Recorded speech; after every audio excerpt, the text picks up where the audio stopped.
Bueno, espero que me puedan ver bien y me puedan escuchar bien. Vamos a dar inicio mientras se conectan los demás compañeros. Bueno, les cuento, nuestro director Andrés Duarte el día de hoy no va a poder acompañarnos porque se presentó una emergencia con nuestra querida Coco y bueno, tiene que atender una cirugía urgente con él. Entonces, bueno, los voy a estar acompañando el día de hoy.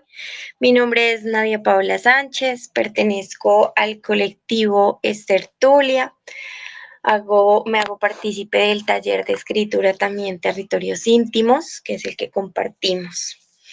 Entonces quisiera empezar el día de hoy con saber y preguntarles cómo les fue con los ejercicios pasados, cómo les ha ido, si tienen alguna duda al respecto, cómo se han sentido con el proceso.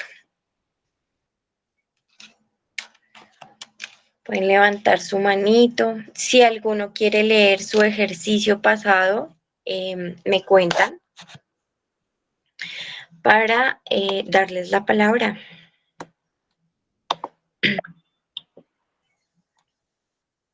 Claudia, cuéntame.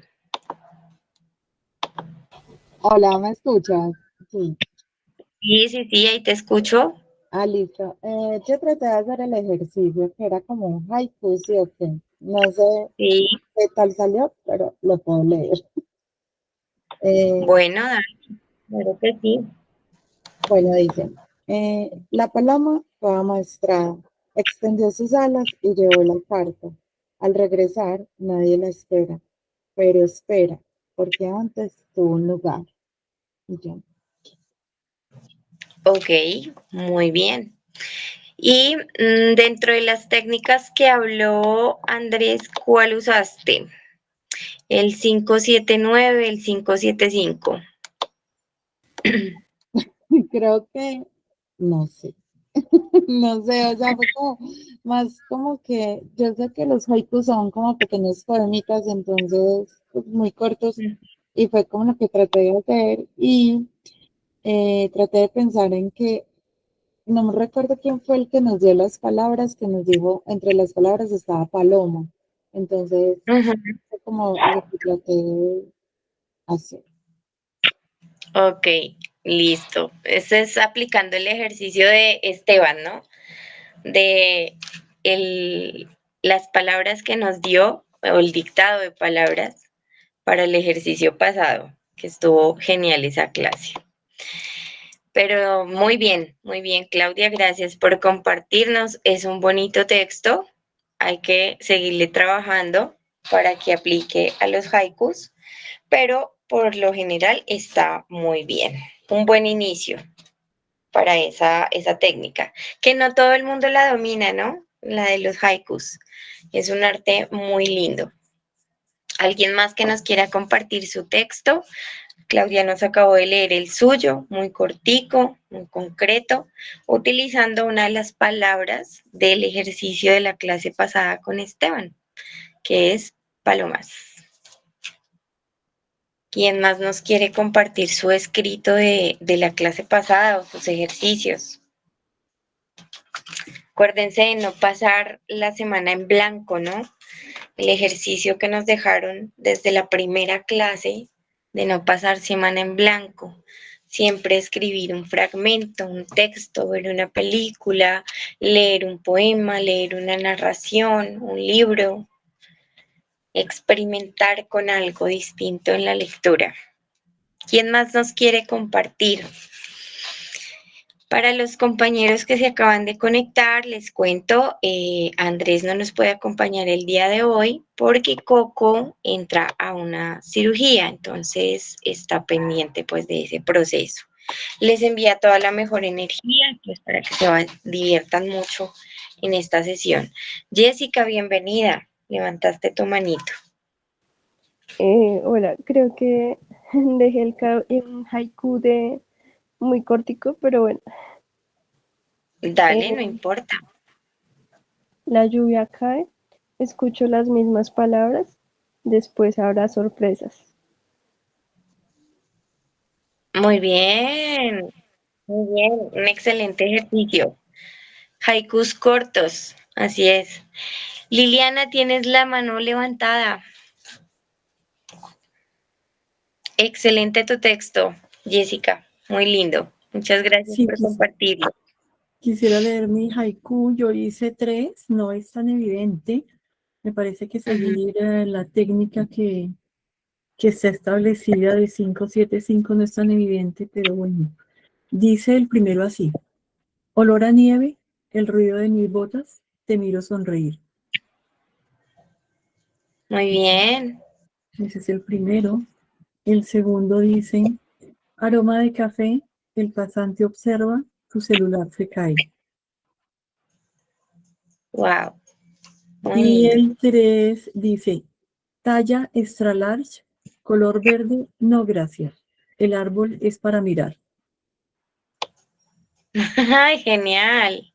Mm, Inicialmente piensas que estás hablando de un vestido, una prenda de vestir, ¿no? Y ya y después nos damos cuenta que nos referimos a un árbol, algo esencial para todos. sí, no es tan Muy hermoso. evidente. Hacer haikus no es tan fácil. Y, pero bueno, me gustó muchísimo el ejercicio, me pareció espectacular. Como ejercicio es muy, muy bueno. Sí, Sí, realmente el arte de los haikus es eso, un arte. En Japón y estos países del Oriente, pues obviamente ya son expertos en la materia porque desde hace muchos siglos los han ido trabajando, los han ido implementando y es su forma de hacer poesía, ¿no? Es un arte sí, muy lindo, los haikus. Seguirle todas las reglas a un haiku es complicado porque además pues tienen demasiadas reglas, ¿no? sí. Muchas gracias, Lili, por tu participación. Muy lindos tus escritos. Hay que seguirles trabajando a esos. Sí. ¿Alguien más que nos quiera compartir su ejercicio de la clase pasada? No se asusten. Yo lo que he hecho es como ir adelantando los escritos que tenía atrasados, pero bueno, ahí voy despacio también, tratando de aplicar todas las técnicas que hemos visto. Muy bien, perfecto. Con el tiempo vamos adquiriendo la experiencia necesaria, con el tiempo vamos perfeccionando todos nuestros escritos, nuestras formas, nuestros modos y le vamos dando no solamente nuestra esencia a cada escrito, sino también a lo que queremos lograr, a lo que queremos llegar. ¿M? Bueno, ¿quién más quiere compartir su trabajo, su haiku, su ejercicio? Sin pena, sin miedo. Aquí estamos para escucharnos el día de hoy. Bueno, si nadie más tiene algo para agregar, voy a compartirles aquí la pantalla. Espero que la vean pronto.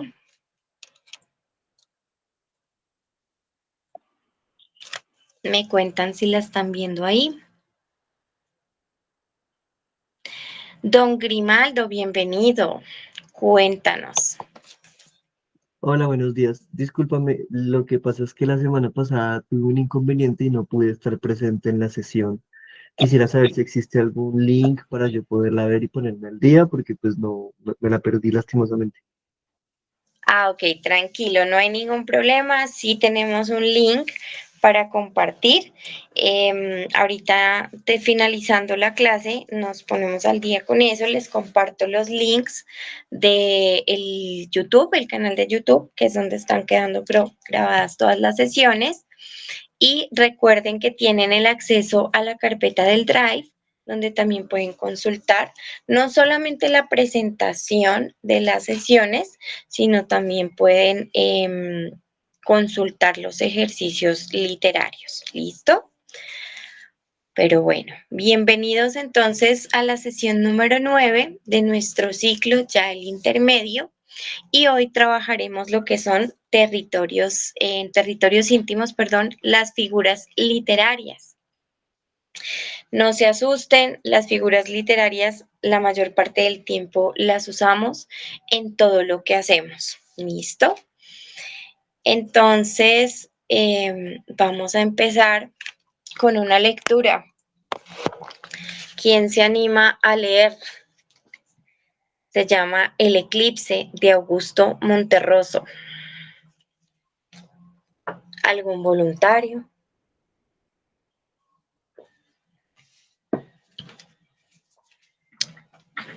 ¿No? Bueno, muy penoso soy. Lili, ¿cómo estás? ¿Te leo? Claro, si quieres, con mucho gusto, bienvenida. Pero está como súper pequeño. ¿Lo puedes agrandar un pilín, por Claro favor? que sí.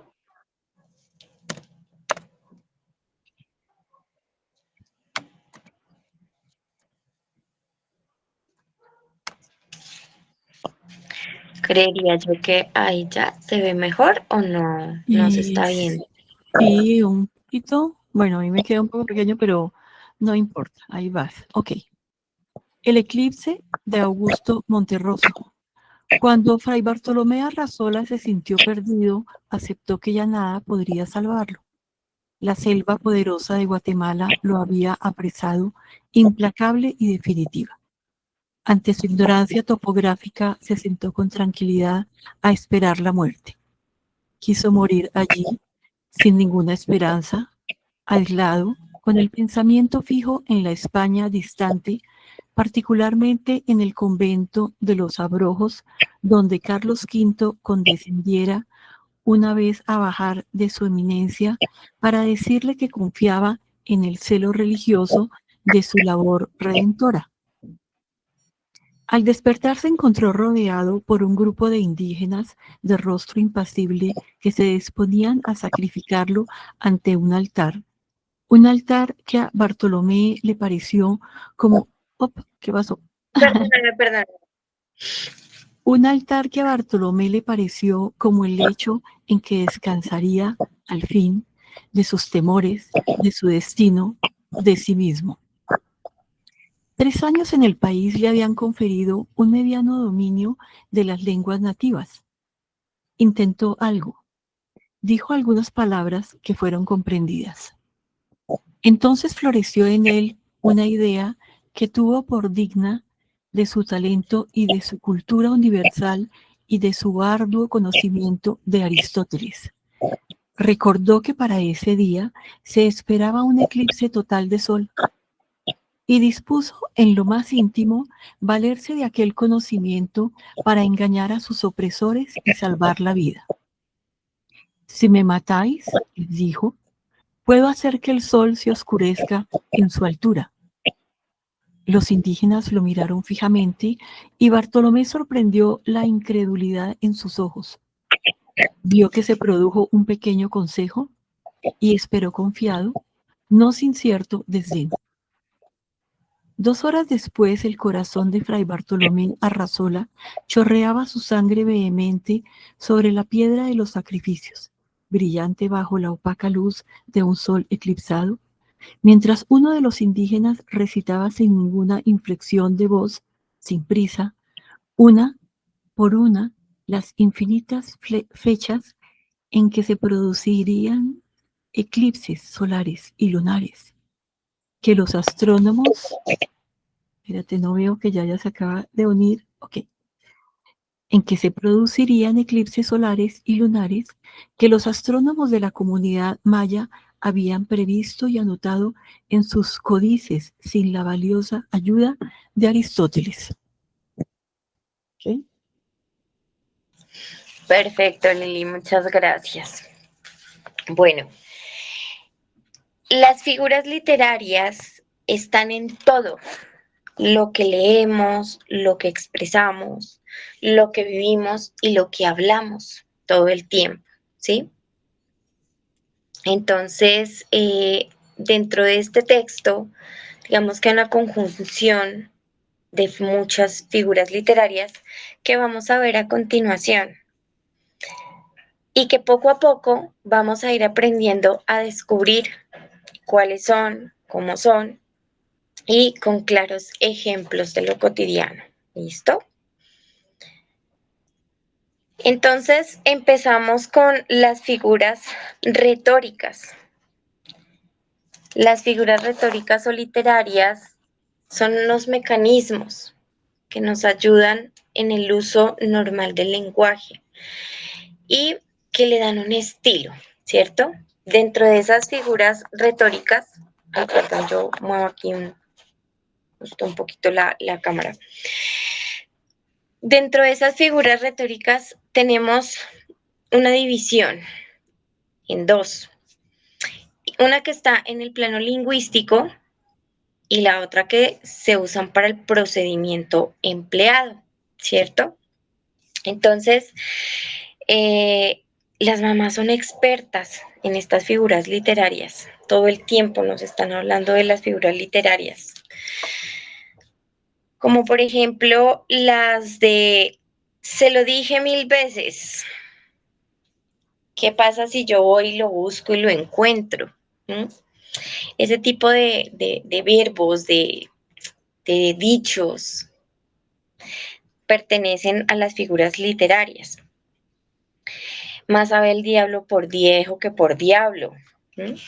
Son cosas que utilizamos todo el día, todo el tiempo, todo lo que expresamos. Y como les decía, bueno, las figuras literarias del plano lingüístico podemos encontrar lo que son las semánticas, que hablan del sentido, de la posición, del pensamiento, ¿sí? Le dan forma a la palabra.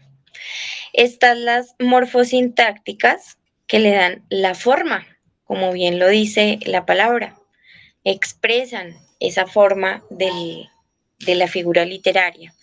Y están las fónicas, que hablan del sonido, de cómo suenan esas palabras o esas figuras literarias. Dentro del procedimiento empleado encontramos 3 partes, ya si ustedes quieren ahondar más en ellas o investigar un poco más, pero aquí pues les vamos a definir muy por encima. La dicción, que habla de cómo se dicen esas formas literarias, de cómo se emplean dentro de nuestro lenguaje, ¿cierto? Están las de pensamiento, que son las que nos ayudan a entender, a comprender cómo se va formando esa figura literaria. Y los tropos, que son los que hacen referencia a una situación, a un sentido figurado, que le da el contraste, la que le provoca el giro a esa figura literaria. Por ejemplo, te voy a dar 20.000. No es lo mismo que 20.000 te voy a dar, ¿cierto?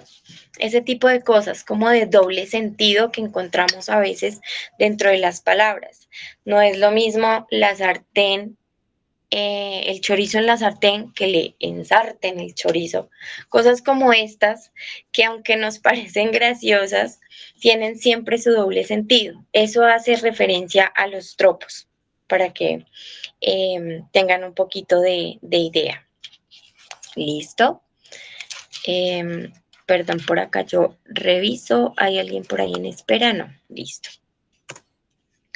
Entonces, es eso, es darle ese contraste, ese giro a las figuras literarias y cómo se expresan dentro de una conversación, dentro de un texto, dentro de un poema, una narrativa.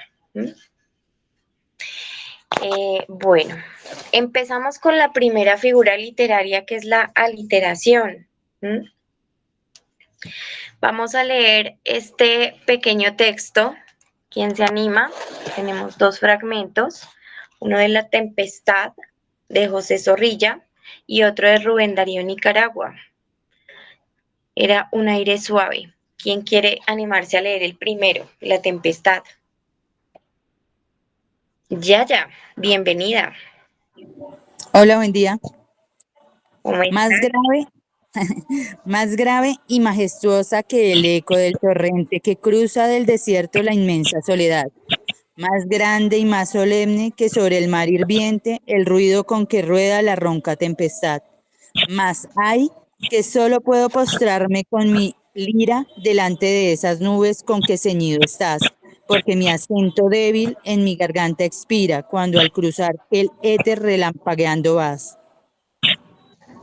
Muchas gracias, Yaya. Bueno, tal como lo notamos en este fragmento, en la última parte en el último renglón del primer párrafo, el ruido con que rueda la ronca tempestad.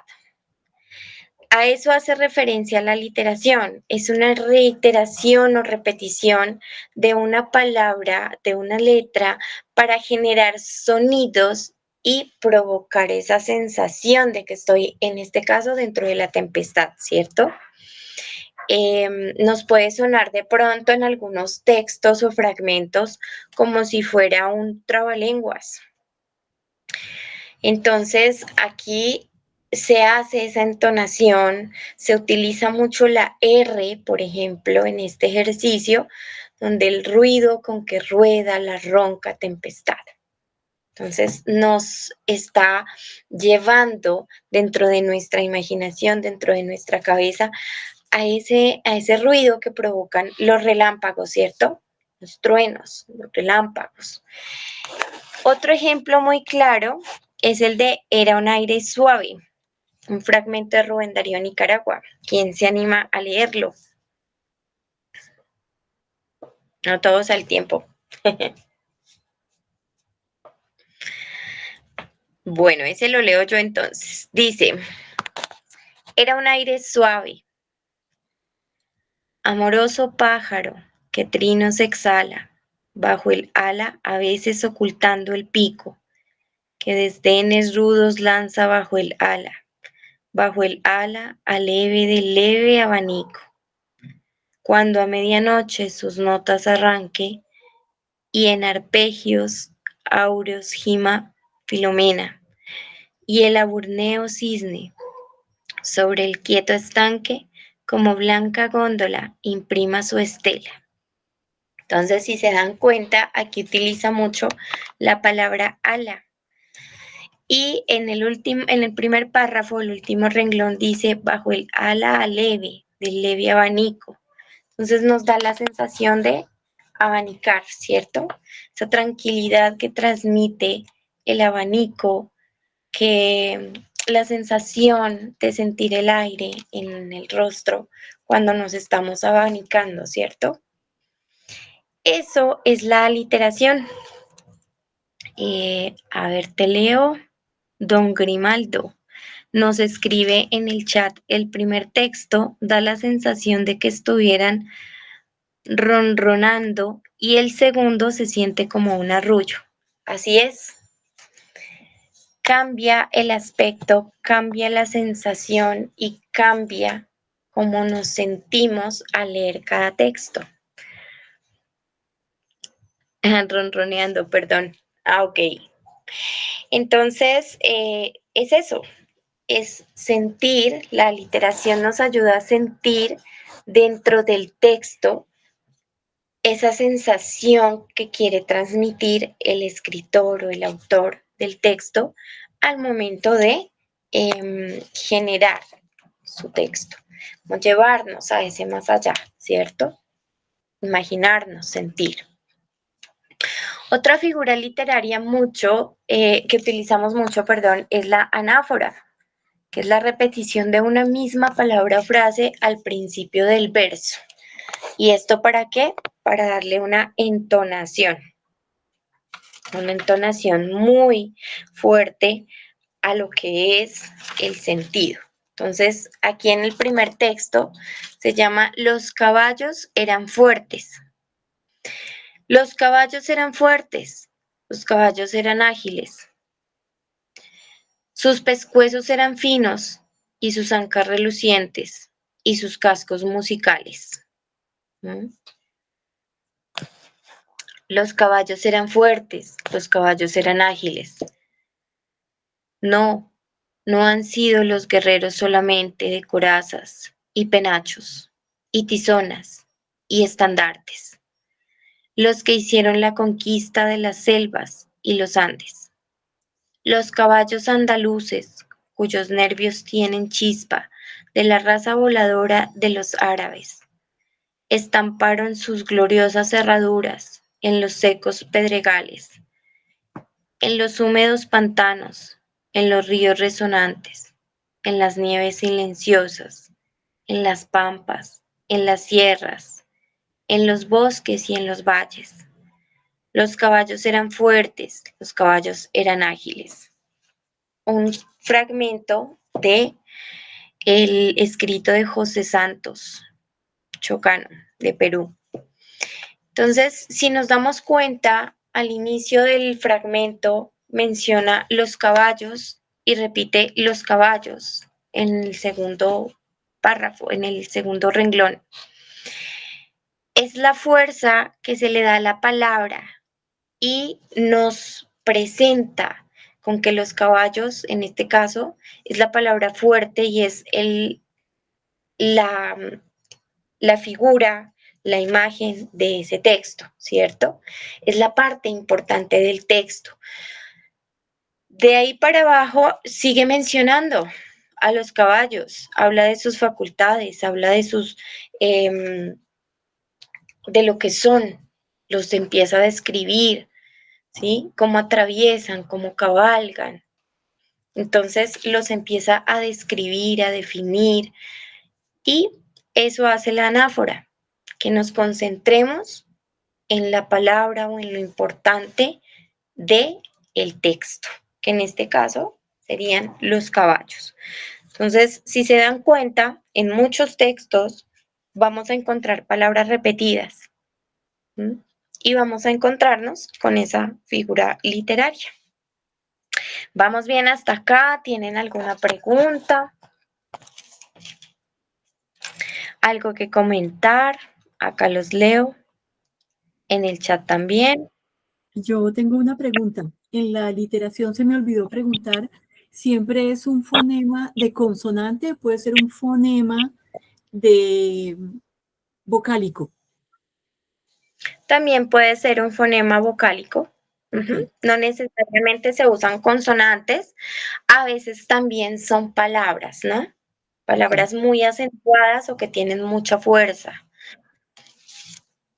Ok, Gracias por tu pregunta, Lili. gracias. ¿Alguien más? ¿Con alguna pregunta?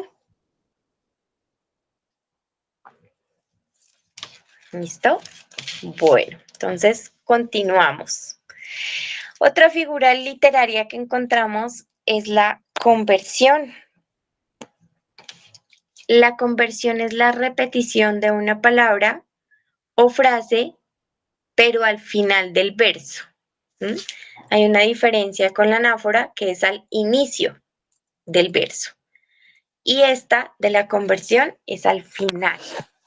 Entonces nos encontramos acá con un claro ejemplo, que es el texto A Bolívar, de Luis Llorens Torres, de Puerto Rico.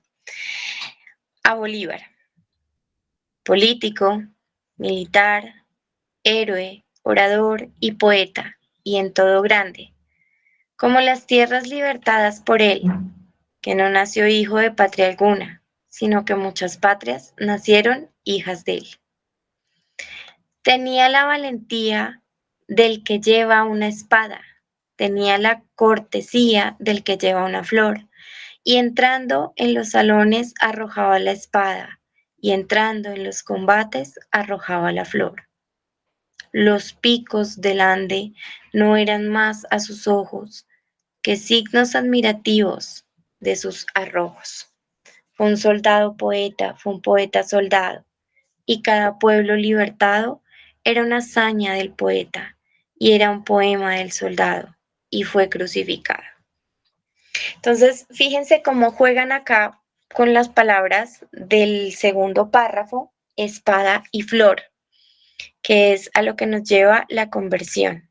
Mencionar o repetir al final de la frase las palabras.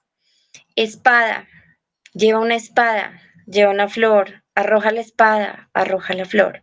¿Sí? Es la fuerza que le imponemos a esas palabras al final del texto para darle un sentido de poder, de fuerza, ¿m? De contraste. a diferencia de la anterior, que es la anáfora, ¿cierto? Entonces aquí finalmente cerramos el texto, cerramos el párrafo con esa fuerza de lo que queremos hacer notar, ¿sí? Bueno, la siguiente, se llama antítesis.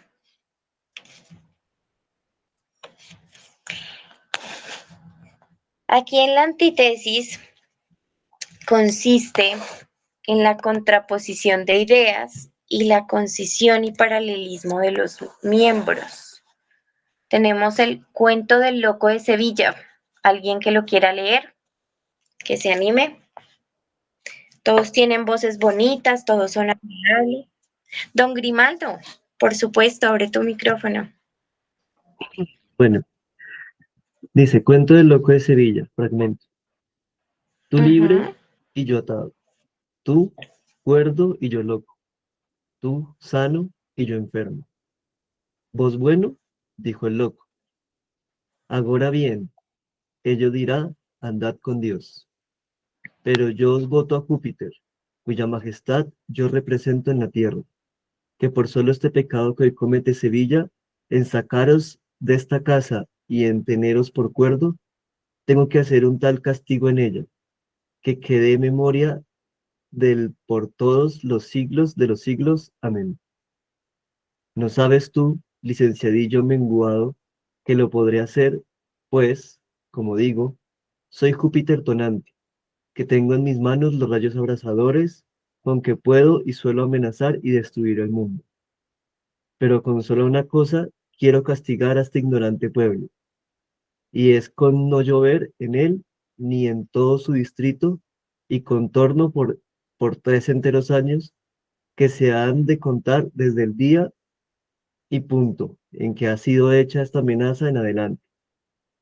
Tú libre, tú sano, tú cuerdo, y yo loco, y yo enfermo, y yo atado. Así pienso yo ver como pensar ahorcarme. Hijo de pucha, estaba un poquito complicado leer.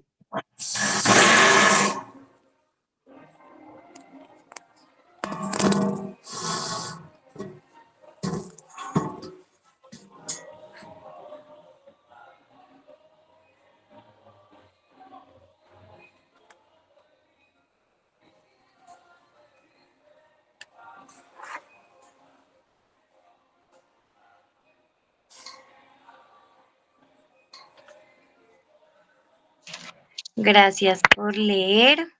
Muchas gracias. Que lo que está aumentando, a ver, es aquí la pantalla, pero no la que ustedes están viendo. Espérenme un momentico, les hago acá el ajuste.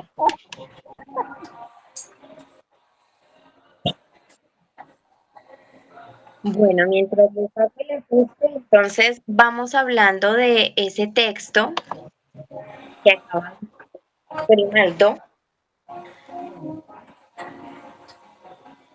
y es sobre cómo lo que se llama una contraposición, ¿cierto? Entonces, hacen el texto de que es loco, pero no es loco. Don Grimaldo, claro, levantaste tu Qué mano. pena contigo, es que hay un micrófono encendido y no se entiende bien.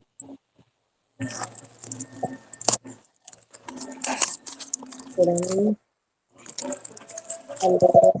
cancelo acá el micrófono encendido por ahí, chicos.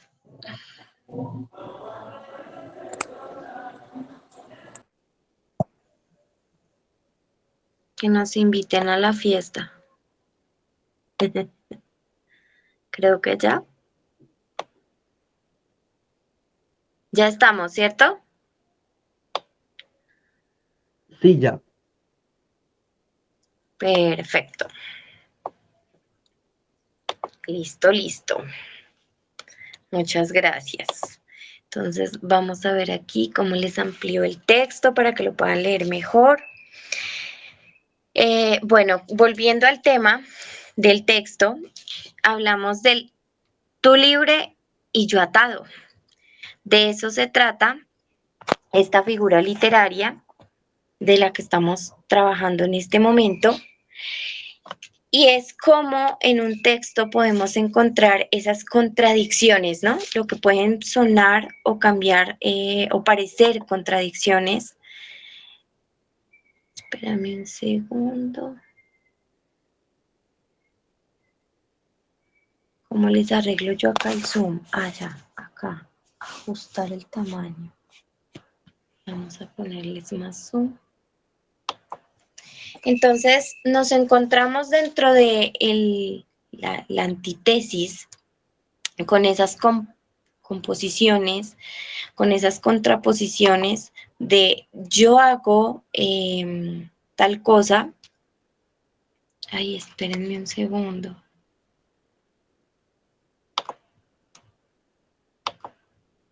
Listo, aquí ya les estoy ajustando un poquito más el texto para que puedan ver mejor. Creería yo que acá ya se ve un poco más. A ver, voy a compartirles la pantalla y ustedes me cuentan si ya pueden ver mejor el texto ahí.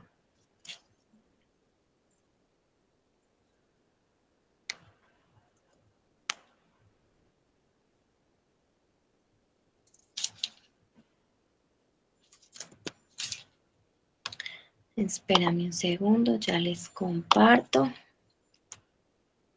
Pantalla completa. Bueno, pena con ustedes aquí estos pequeños impases.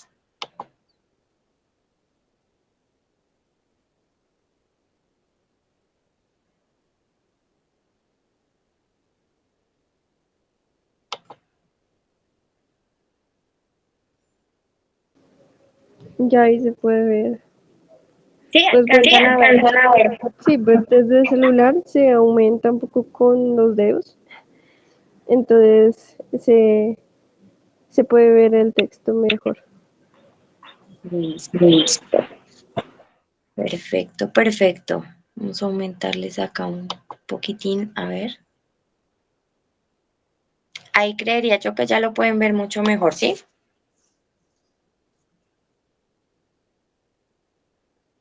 Para los que de pronto no están en el celular, me cuentan si ahí ya. Listo, don Grimaldo, muchas gracias. Me dicen acá que ya se ve mucho mejor. Listo. Entonces, hablábamos de la antítesis y cómo se contraponen los términos. Gracias, Jessica. Cómo se contraponen, perdón, los términos. Tú libre, yo atado, tú cuerdo, yo loco, tú sano, yo enfermo. Es como manejar también una ironía dentro de lo que se produce en el texto, ¿sí? Cuando hablamos de soy libre, pero no lo soy. Ser o no ser en el texto de Shakespeare. Entonces, este tipo de figuras literarias las vamos a encontrar también mucho en textos, en palabras que decimos, en palabras que expresamos. Vuelve y lo repite abajo, tú libre, tú sano, tú cuerdo, y yo loco, y yo enfermo, y yo atado, en son de pregunta. Entonces lo podemos preguntar, lo podemos advertir, lo podemos acotar dentro de todo el proceso. Por acá nos escribieron algo en los mensajes. Vamos a ver. Dice Jessica, ¿y hay un sentido en ello? Sí, claro que sí. Le estamos dando sentido al texto y eso es importante, ¿no? Dentro de la antítesis. Bueno, ¿tenemos alguna pregunta hasta acá? ¿Cómo vamos? Bueno. Seguimos con las paradojas.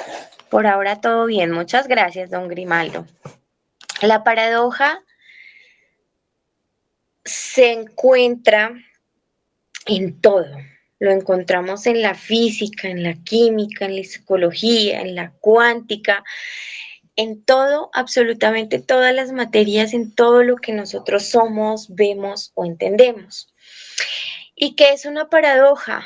Es la presentación de dos ideas que aparentemente son opuestas, pero que llegan a conciliarse en algún punto. O sea, hacen esto y crean una paradoja, ¿cierto? Lo hemos visto en muchas películas, lo hemos visto, por ejemplo, en Volver al Futuro. ¿Quién no se ha visto estas películas tan maravillosas que nos hicieron parte de la infancia? ¿Quién no soñaba con tener ese carro, no? Entonces, el doctor hablaba de que no podían encontrarse en la otra línea de tiempo, en el futuro o en el pasado donde iban, porque crearían una paradoja. Y era de juntar esas dos versiones y convertirla en algo. Lo vemos también en la película de Interestelar, cuando el padre intenta comunicarse con la hija e intenta pues llamar su atención y ella cree que es un fantasma, ¿no? Dentro de la casa. Tenemos este texto maravilloso, Oda 3 a San Francisco de Salinas. ¿Quién se anima a leer este texto?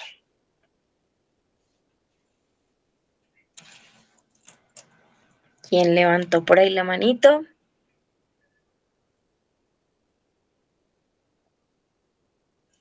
Jessica, adelante.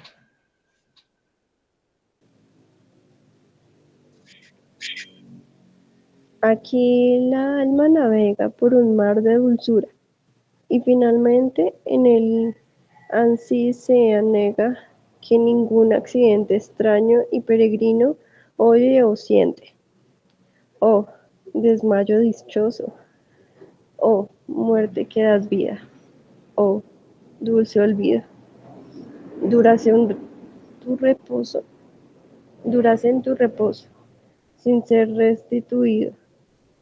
Jamás quejase bajo y vil sentido. A este bien os llamo, gloria del apolíneo sacro coro. Amigos a quien amo, sobre todo tesoro. Quien que todo lo visible esté lleno de lloro, es triste llorar. Perdona, tengo gripa. Te preocupes. Bueno, un hermoso fragmento de Fray Luis de León, ¿no? De España, este escritor. Entonces, aquí vemos un ejemplo de una paradoja que es o desmayo dichoso o muerte que das vida. Cuando uno se desmaya, no es una sensación bonita desmayarse, sientes como que pierdes las luces, se te va la respiración, se te va todo, te bajan las pulsaciones del corazón o muchas veces se aceleran.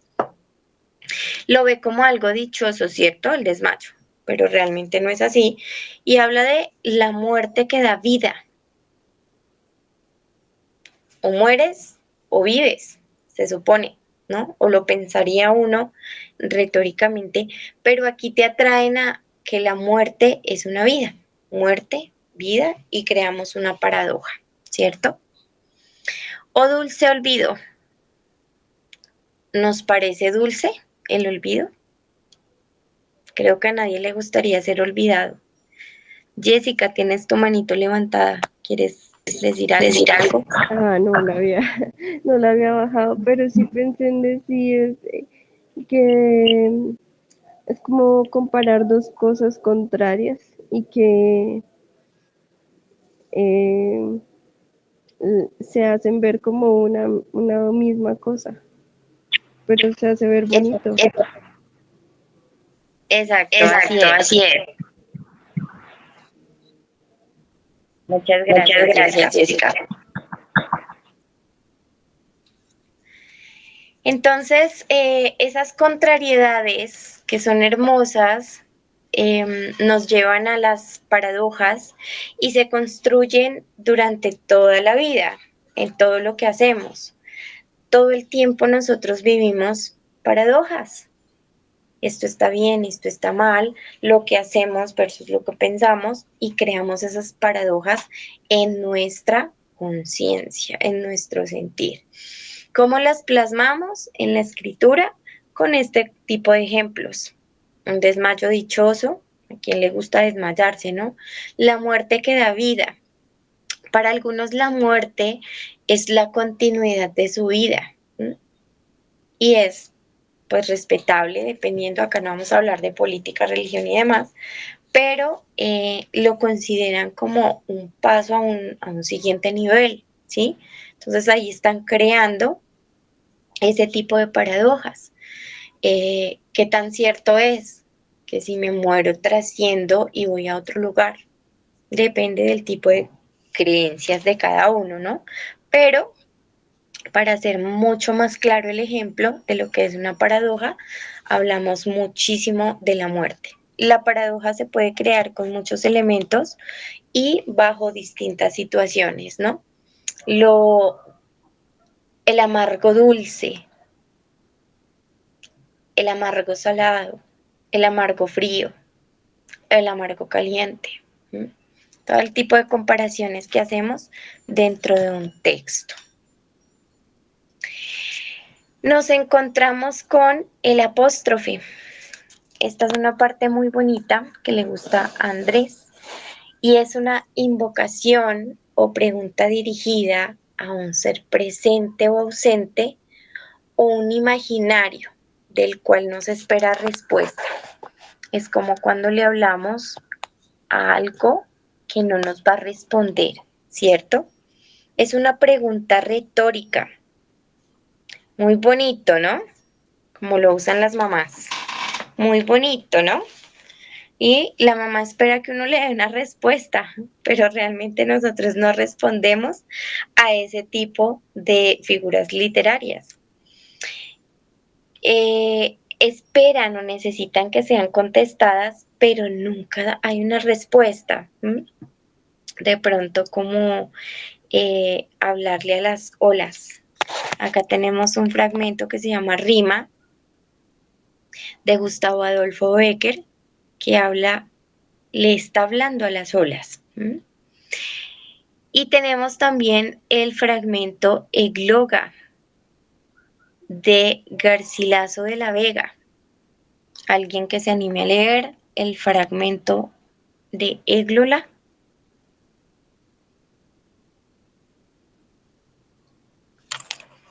Listo. Vamos a leerlo entonces. ¿Cómo te vine en tanto menosprecio? ¿Cómo te fui tan presto aborrecible? ¿Cómo te faltó en mí el conocimiento? Si no tuvieras condición terrible, siempre fuera tenido de ti en precio, y no viera de ti este apartamiento. Entonces, hace unas preguntas. ¿Cómo te vine en tanto menosprecio? Preguntas que no son contestadas, o que él espera respuesta de la contraparte. En este caso podemos suponer que está hablando con alguien, de acuerdo al fragmento, o que se está dirigiendo a alguien, o tal vez a algo, pero que no tiene respuesta a esas preguntas. Como cuando nuestras mamás nos dicen, muy bonito, ¿no?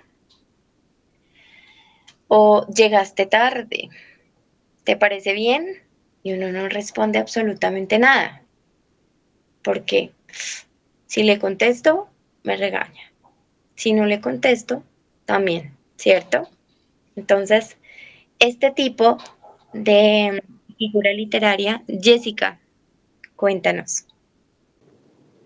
Esto puede ser una figura retórica cuando la mamá te pregunta por qué no lavaste la loza o por qué no hiciste esto o aquello. No, ahí en ese tipo de preguntas ya no aplicaría esta figura retórica, porque sí son preguntas que tienen respuesta, que efectivamente en algún momento omitimos. Una cosa es omitir la respuesta a una pregunta puntual que nos hacen. ¿Por qué no lavo la loza? ¿Por qué no organizó? ¿Por qué no hizo? Estas se plantean de una forma distinta, porque no existe un por qué, o un para qué, o un cómo. ¿Mm? El tipo de preguntas es muy diferente, no hay una respuesta concreta o se hace la omisión a esa respuesta, perdón. Mientras que en el apóstrofe son preguntas como al aire, como al viento. Por ejemplo, acá en el texto rima, dice, olas gigantes que os rompéis bramando en las playas desiertas y remotas, envuelto entre la sábana de espumas. Llevadme con vosotras. Él lo ve como que las olas, ¿sí? Hablándole a las olas y le pide que lo lleven como un tapete, como arrástrenme, ¿no? Sí, las olas finalmente por la fuerza del choque, de ese ir y venir, te pueden arrastrar, pero nunca te van a responder. Lili nos pregunta por el chat si son preguntas abiertas o cerradas. ¿Qué? ¿Son preguntas cerradas o abiertas? Pueden ser abiertas o pueden ser cerradas, pero no te van a dar respuesta. ¿Mm? A eso hace referencia el apóstrofe. Son preguntas que nunca van a tener una respuesta concreta porque le hablas es al algo, hablarle al viento. Con mucho gusto, Lili. Le hablas al viento, le hablas a algo, le hablas a cosas que de pronto... ¿Mm? Entonces, eso es el apóstrofe. Una pregunta que no va a tener una respuesta concreta, perdón, porque la llevas es a algo, no a un quién, sino a un algo, a un en dónde. Llevadme por piedad a donde el vértigo con la razón me arranque la memoria. Por piedad, tengo miedo de quedarme con mi dolor a solas. Entonces él le pide a las olas que se lo lleven porque no le gustaría quedarse con ese dolor o vivir como en una soledad o vivir como en ese perdido, ¿no? En ese momento, en su dolor, en su duelo. Jessica, cuéntame.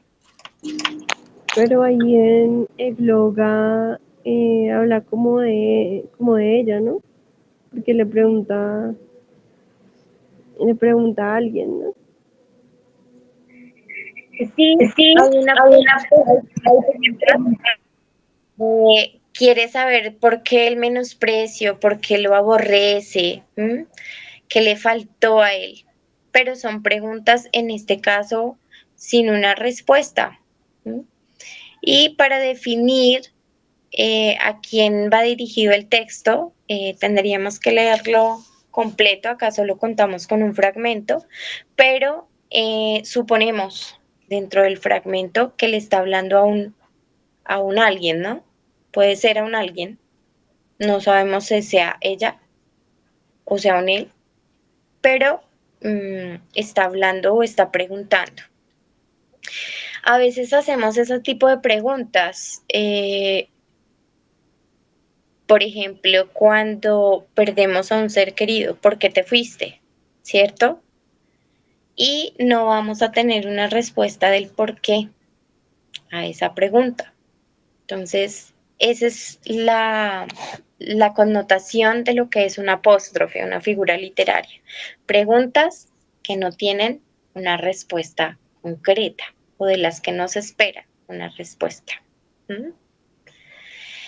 Bueno, continuando, tenemos nuestra animación o personificación. Le damos alma, le damos vida y le damos una caracterización humana a algo que no lo tiene. Y un claro ejemplo de esta animación o personalización son las fábulas, donde le damos vida a los animales o a un ser inerte, o donde le damos características humanas o humanizamos piedras, árboles, objetos, ¿sí? Animales, Entonces, aplicamos mucho a las fábulas. Acá tenemos un fragmento de Garcilaso de la Vega. Nuevamente volvemos con el egloga y dice: con mi llorar las piedras se enternecen, su natural dureza y la quebrantan. Los árboles parecen que se inclinan, las aves que se escuchan cuando cantan, con diferente voz se condolecen, y mi morir, cantando, me adivinan.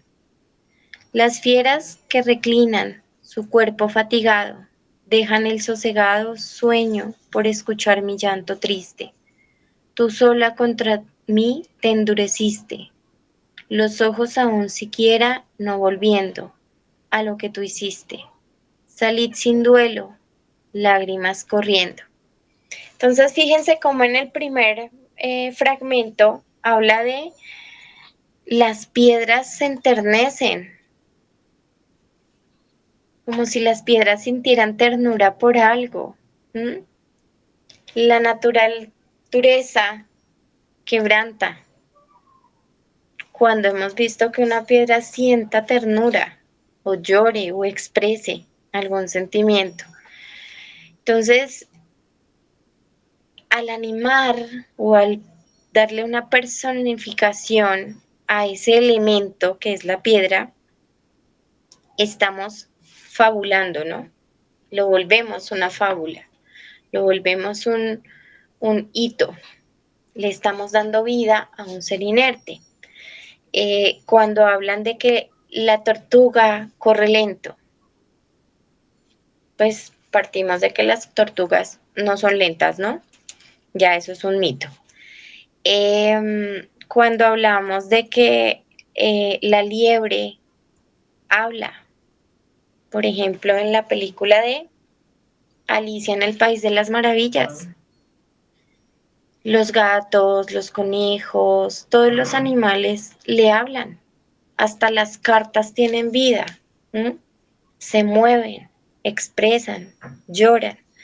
Entonces, eso es una animación o personificación dentro de un texto, a una imagen que no tiene vida, a un ser que no es viviente o a un objeto.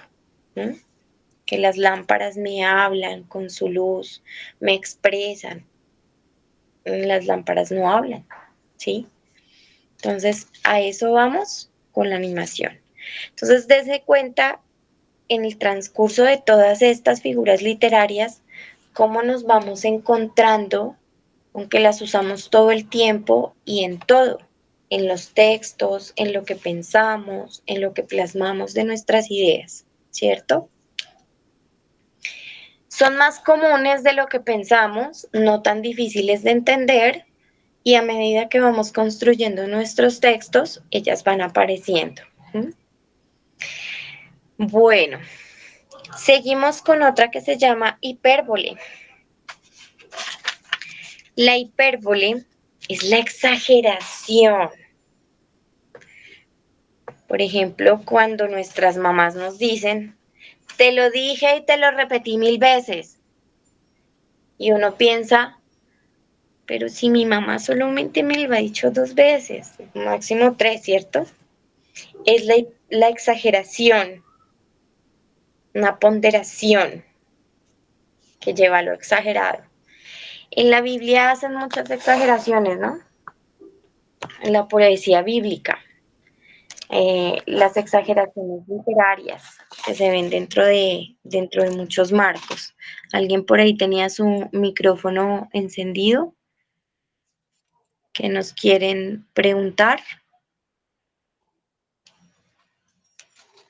Tranquilos, pueden levantar la manito o abrir su micrófono y hablar. Yo tengo una pregunta. Obviamente Lilian. este es un taller de escritura y Ajá. mi pregunta es, ¿todo esto puede ser aplicado, por ejemplo, al teatro, a una, ¿cómo se llama? Un rol directamente? ¿O en Claro, poesía, en cualquier tipo de escrito? a cualquier tipo de escrito.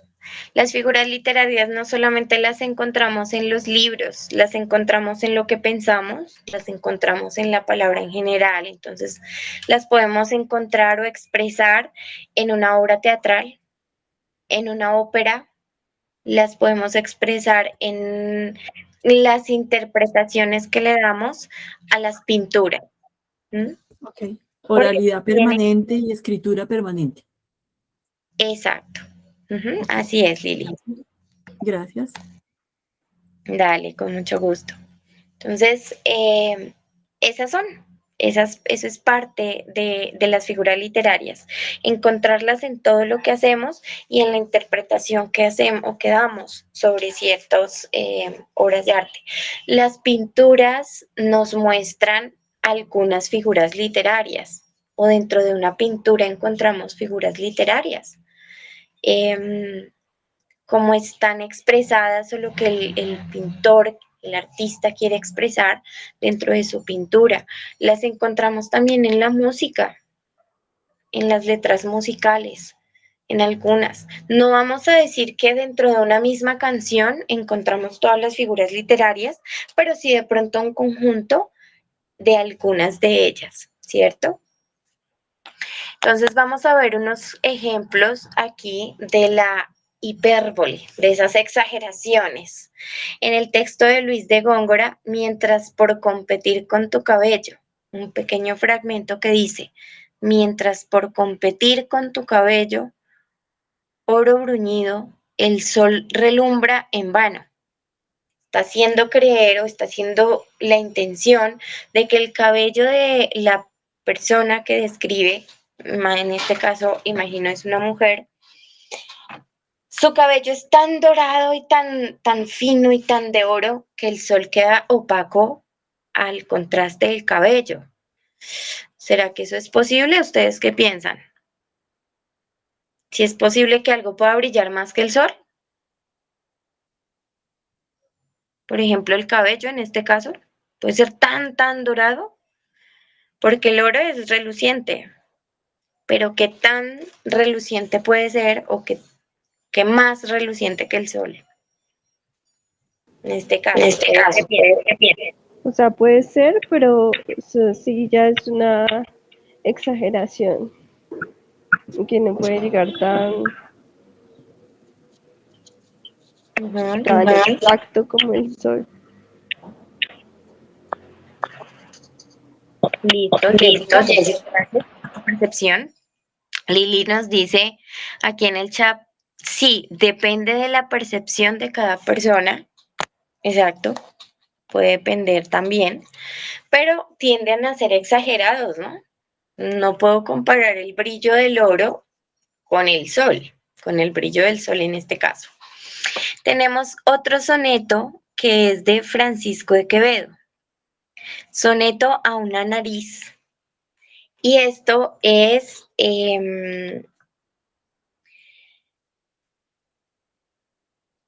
dedicado o se lo escribieron al poeta Cyrano de Bergerac. No sé si ustedes lo han escuchado. Este era un personaje con una nariz muy grande, ¿no? Entonces dice, érase un hombre a una nariz pegado, érase una nariz superlativa, érase una alquitara medio viva, érase un peje espada mal bordado. Era un reloj del sol mal encarado, érase un elefante boca arriba, érase una nariz, sayón y escriba, un ovidio, nazón mal narigado, érase el espolón en una galera, érase una pirámide de Egipto, los 12 tribus de narices érase un narcisismo infinito, frisón, archinariz, caratulera, sabañón, garrafal, morado y frito. Dice don Grimaldo como que no querían mucho a Cyrano. No, por lo que leemos en este texto, no. Era una nariz muy protuberante la que él tenía. Entonces describen como su cara y sobresaltan de manera exagerada la nariz. Sí existen personas con nariz grande, pero no a esta exageración tan... Pero pues bueno, en la época de pronto de este personaje, esas, digamos que esas cosas eran mucho más vistas, ¿no? Mucho más criticadas. En los siglos pasados criticaban mucho las imperfecciones que presentara alguna persona. Por ejemplo, en la película El Jorobado de Notre Dame, ¿no? Como hacen ver y en la descripción de los libros, cuando hablan de los jorobados, resaltan esas jorobas tan deformes y exageran con que caminaban demasiado agachados y los hacen ver como cosas horribles, ¿no?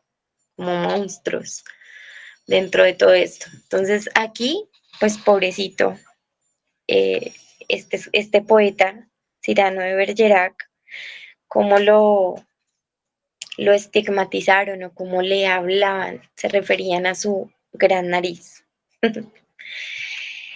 Entonces, claros ejemplos de la hipérbole, las exageraciones demasiado grandes, ¿no? Eso ocurre. Muchas veces las utilizamos. A ver, cuéntenme ustedes qué palabra exagerada han utilizado o qué frase exagerada han utilizado ustedes dentro del contexto de su vida. Todos en algún momento hemos mencionado una exageración o hemos exagerado en algo. ¿Qué se les ocurre que han dicho? Jessica. Se me ocurre que voy a inventar algo en este momento, para el momento de que estoy pasando. Tendría que utilizar todos los vientos del mundo para secar este colchón, porque se me vino la sangre en la mañana, entonces estaba manchado, entonces lo lavé y me toca secar el colchón para poder tender la cama. Entonces, bueno, esa exageración, tendría que utilizar todos los vientos del mundo para poder secar esto. Como que es imposible. Perfecto. Un secado. Pero sí, es un claro ejemplo. En este caso, a Jessica le ocurrió un percance esta mañana, la sangre de su nariz y bueno. ¿Qué otra exageración utilizamos en nuestro diario vivir? Claudia, Liliana, Laura, Yaya, don Grimaldo. Cuéntenos en qué momento usaron ustedes alguna exageración dentro de un texto, dentro de algo que dijeron. A ver, Lili, en el chat nos dice, creo que utilizamos la palabra demasiado de forma constante, teniendo una connotación negativa. Sí, es verdad. Don Grimaldo, va a llegar primero el apocalipsis que el metro de Bogotá. Es mi frase favorita. Muy bien. Perfecto. Sí, aplica al ejemplo de lo que es una hipérbole. Y es verdad, ¿no? Es verdad. Puede sonar algo gracioso, pero sí. ¿Cuántos años llevamos ya con el tema del metro? No sabemos si nosotros lo utilizaremos o no, ¿cierto? Pero está genial tu ejemplo. ¿Quién no ha dicho tantas exageraciones con lo del metro? Así es, Jessica. Bueno, continuamos entonces con el hiperpatón. El hiperpatón es cuando tienes una idea en tu cabeza, luego al escribirla vas a cambiar el orden de las palabras. Como bien nos dice, su definición es una figura de dicción consistente en la alteración del orden sintáctico usual de las palabras de un enunciado. Entonces, quiero escribir o expresar una idea de una forma, pero cuando la pienso de una forma, pero cuando la escribo, cambio el contexto o el orden de las palabras para definirlo. Entonces vamos a ver aquí el ejemplo, se llama rima en este fragmento. cómo vive esa rosa que has prendido junto a tu corazón. Nunca hasta ahora contemplé en la tierra, sobre el volcán, la flor. Entonces, digamos que ahí ese nunca hasta ahora contemplé en la tierra. Quizás lo podemos mostrar en otro orden y cambiaría el contexto de lo que queremos decir, ¿cierto? Otro ejemplo sería rima. En este fragmento dice, del salón en el ángulo oscuro. Y si decimos el ángulo oscuro en el salón, no cambiamos de pronto un poco el cómo nos referimos al ángulo o al salón o a lo oscuro. De su dueña tal vez olvidada, silenciosa y cubierta de polvo, veíase el arpa. Cuánta nota dormía en sus cuerdas, como el pájaro duerme en las ramas, esperando la mano de nieve que sabe arrancarlas. ¡Ay! Pensé, cuántas veces el genio así duerme en el fondo del alma, y una voz como Lázaro espera que le diga, levántate y anda. Entonces, aquí claramente nos habla de un instrumento musical que puede estar allá arrinconado en algún lugar de un salón o de una habitación, ¿cierto? Pero la escriben de una forma que se entiende, pero que podría tener otro orden distinto en su escritura. Del salón en el ángulo oscuro. En el ángulo oscuro del salón. No pierde la connotación de lo que se está diciendo, pero al invertir sus palabras suena diferente, ¿cierto? Otra figura literaria, y esta yo creo que la usamos todos todo el tiempo. A veces nos dicen y nos hablan de las ironías como una habilidad que no todos entienden y no todos poseen. Algunos lo ven como una habilidad, otros lo ven como un defecto, como una cualidad o un defecto, porque no todo el mundo las entiende, no todo el mundo las utiliza y tienen un tono burlesco muchas veces, ¿cierto? La ironía, el sarcasmo, la sátira hacen parte de esta figura literaria. La ironía es decir una cosa para significar lo contrario en tono de burla. Entonces, ironías encontramos en muchas cosas, en muchos fragmentos, en muchos poemas, en muchos escritos. Incluso nos encontramos personas que muchas veces al hablar hablan de forma irónica, ¿cierto? Normalmente ese es su lenguaje, pero otras personas no captan lo que se está diciendo en el momento. Vamos a leer aquí este fragmento de Francisco de Quevedo, Sueño del juicio final. ¿Alguien que se anime a leer este fragmento?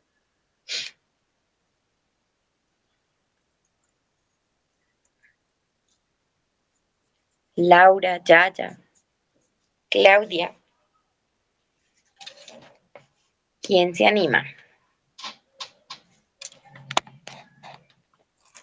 ¿No? ¿Ninguno? Bueno. Dice, Yo. dale, Jessica. Si es que me demoro sacando el celular para levantar la mano. Bueno, sueño del juicio final. El demonio al tabernero. Harto es que sudéis el agua, no nos la vendáis por el vino. En el camino por donde pasaban, al ruido sacó un abogado la cabeza y preguntóles que a dónde van y a dónde iban, y respondiéndole al tribunal del Rambdamanto, a lo cual, metiéndose más adentro, dijo, esto me ahorraré de andar después. Si he de ir más abajo, iba sudando un tabernero de congoja, tanto que, cansado, se dejaba caer a cada paso, y a mí me pareció que le dijo un verdugo, harto es que sudéis el agua y no nos la vendáis por vino. Uno de los sastres, pequeño de cuerpo, redondo de cara, malas barbas y peores hechos, no podía sino decir, ¿qué pude hurtar yo si andaba siempre muriéndome de hambre? Y los otros le decían, viendo que negaba haber sido ladrón, ¿qué cosa era despreciarse de su oficio?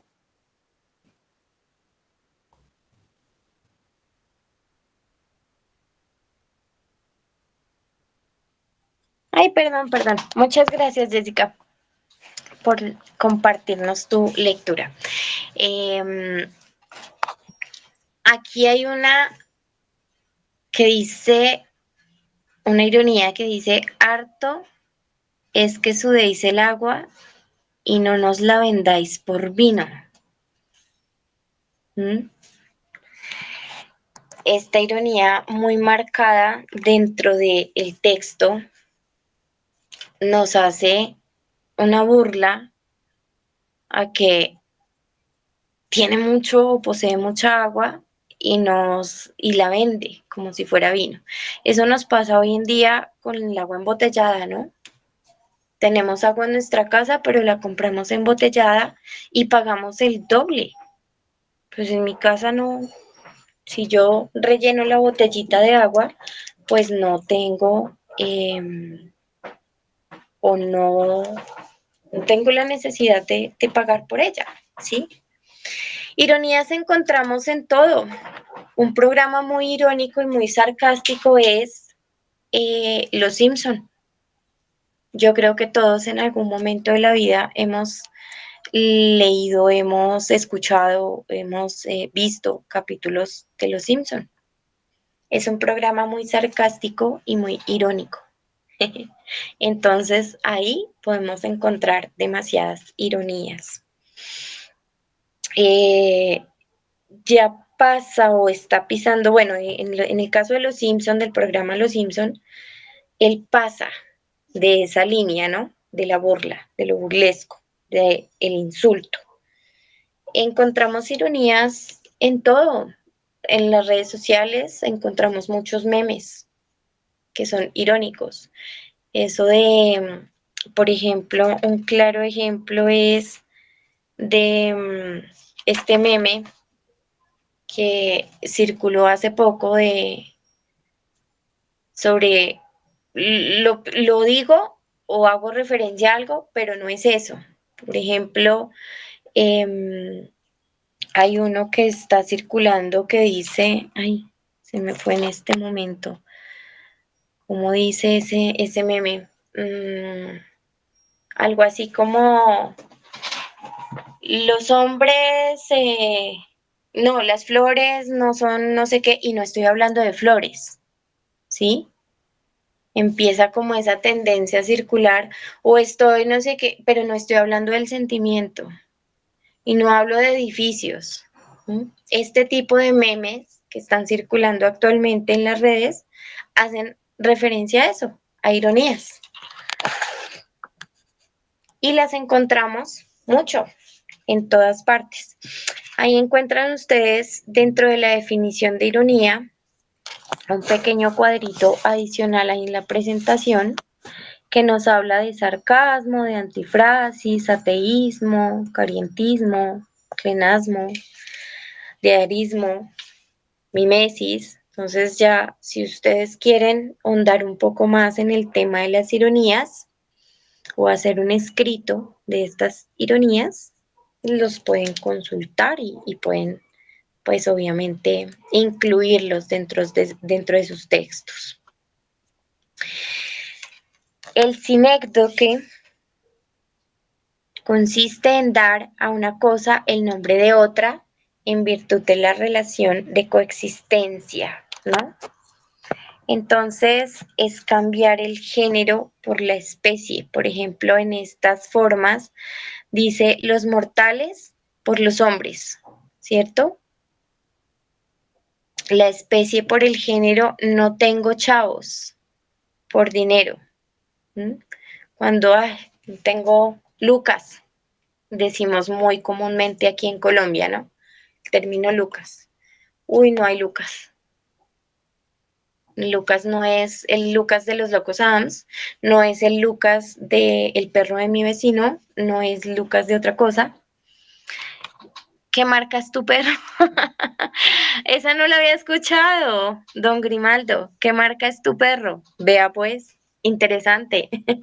Es un criollito danés, no mentiras. Es un criollito ahí raro, el de mi vecino. Pero sí, muy, muy bueno tu ejemplo. ¿Qué marca es tu perro?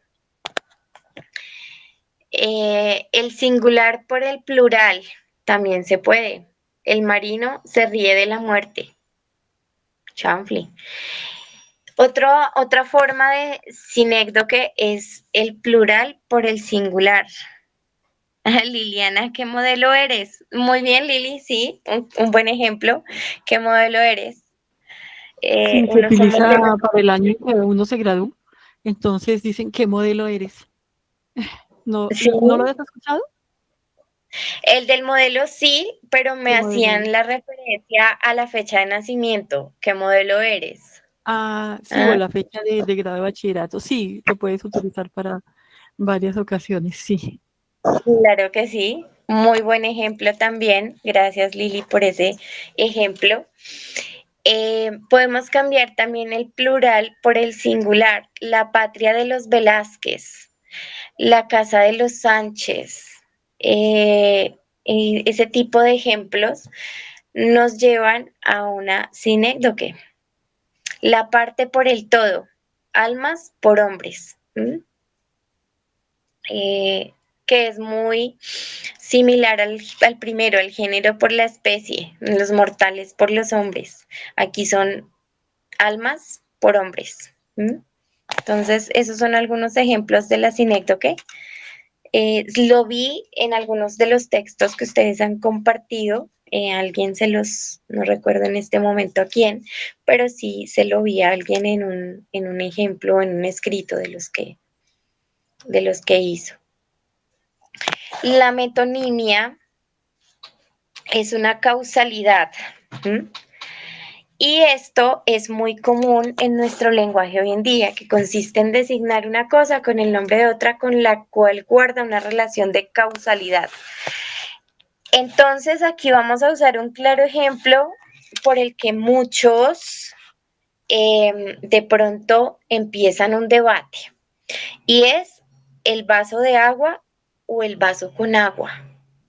¿Ustedes qué dicen?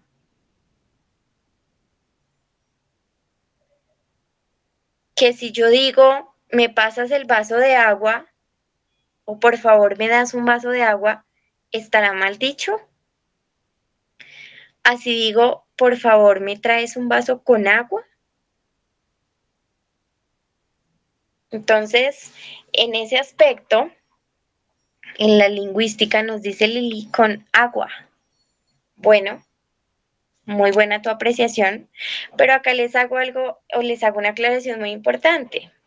Si en algún momento les corrigen, ustedes pueden defender su argumento con la metonimia. Las dos formas están correctas y son correctas de expresión o para escribir o para decir. El vaso de agua o el vaso con agua son dos palabras o dos frases que se pueden utilizar, que están permitidas. Y dentro de la metonimia se puede utilizar el vaso de agua. porque le estoy dando esa consistencia o esa definición, estoy designando algo para darle el efecto de causalidad. Sí, yo sé que el vaso no está hecho de agua, es de cristal o es de plástico, ¿no? O es de otro material, pero le estoy dando el contexto o la causalidad en este caso, que quiero un vaso con agua o un vaso de agua. Entonces pueden refutar, cuando alguien les corrija esto, pueden refutar con la metonimia, que sí está bien dicho, sí está bien expresado o bien escrito lo que estoy, el ejemplo que estoy poniendo. Entonces, encontramos diferentes formas de metonimia dentro de nuestros textos, dentro de lo que escribimos o dentro de la figura literaria. Una es la causa por el efecto. Leo a Cervantes por el libro de Cervantes. ¿Sí? Una segunda forma puede ser el efecto por la causa. Es lo contrario de la primera. Las canas son dignos de respeto por la vejez.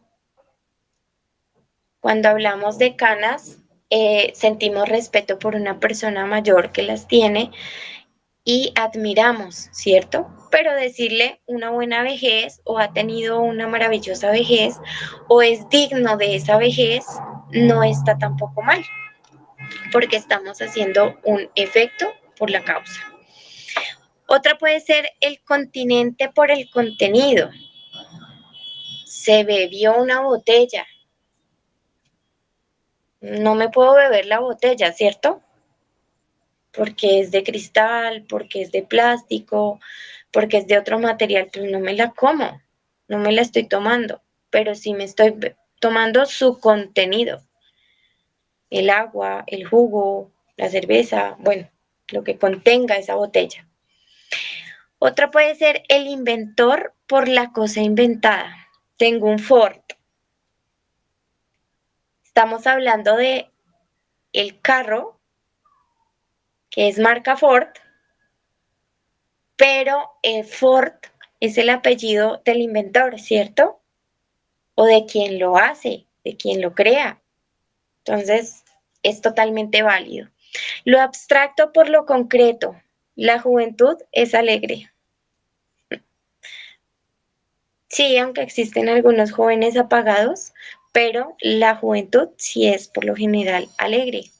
Salimos a fiestas, nos divertimos, somos menos adultos, ¿cierto? Y por último encontramos el nombrar un objeto con el nombre del país, una botella de Burdeos, un vino de La Rioja. A esto le llamamos o lo conocemos comúnmente como la denominación de origen. Ay, qué bonito, el bocadillo de Colombia. Cuando vamos al exterior, podemos pedir un bocadillo de Colombia. Ya tiene denominación de origen el bocadillo. Qué felicidad. Hace como 2 años, si no estoy mal, le dieron la denominación de origen. Lo encontramos también o lo conocemos mucho en los quesos, ¿no? El Gouda, el Cabernet, el Cheddar, todo esto. ¿De dónde viene o de dónde procede ese objeto, el queso, el vino? Entonces, es lo que llamamos como denominación de origen. La siguiente figura literaria es la imagen. Se elabora a base de relaciones o de vivencias psíquicas asociadas de alguna manera a la mente del poeta. Acá le metemos un poquito de psicología al tema y es porque yo puedo imaginarme, esta imagen la usamos en el ejercicio donde nos vendamos los ojos y empezamos a tocar, a oler, a usar nuestros otros sentidos. Entonces, esa parte de la psiquis, al tener carencia de un sentido, agudizamos o aprendemos a usar de otra forma los otros sentidos. Normalmente nosotros no olemos una manzana, sino que la vemos, sabemos que es una manzana, ¿cierto? Pero si carecemos del sentido de la vista, por ejemplo, o en este momento nos tapamos los ojos y tomamos un limón o otra cosa, otra fruta que tengamos a la mano, la olemos y vamos a percibir que es una manzana, o que es un limón, o que es una naranja, o que es algo agradable o desagradable. Al tacto también. Entonces, la imagen es el reflejo de lo que nosotros notamos de acuerdo a nuestros otros sentidos. Algunos tipos de imágenes encontramos, bueno, las imágenes son el recurso más rico que tiene el poeta para el embellecimiento de la creación poética. Es ese adorno que se utiliza pues para reflejar o hablar de alguna cosa en concreto. Al mismo tiempo, el poeta puede hacer revivir o provocar diversas sensaciones en la mente del lector. Entonces, al describir algo o al hablar de algo, nos evoca o nos remembra a ese lugar, a ese momento. Cuando hablamos del café, cuando leemos la palabra café, nos evoca a muchas cosas. Muchas personas sienten el olor del café, aunque no tengan un café a la mano o no estén en ese momento degustando un café o tomándose un café. Hay personas que con el olor de las galletas, ese olor a galletas me evoca o me recuerda a mi abuela, por ejemplo, ¿cierto? Mi abuelita olía a galletas de coco, y era porque ella cocinaba o preparaba muchas galletas de coco y siempre olía a galleta. Hay imágenes que provocan sensaciones de colores, olfativas, gustativas, ópticas, táctiles y sinestésicas. Entonces, yo puedo describir algo como, por ejemplo, huelo algo y digo, esto me huele al color tal o este color me recuerda tal cosa. Es ahí cuando agudizamos los otros sentidos, nos volvemos un poco más de, sí. Por ejemplo, en el marketing se utiliza mucho el color azul para los temas de finanzas.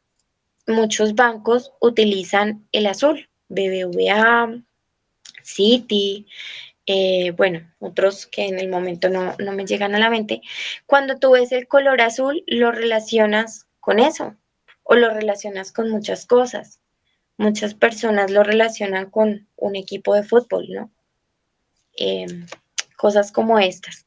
Las sinestésicas consisten en atribuir cualidades a cosas que no las tienen, pero con las cuales poseen cierta relación. El trino amarillo.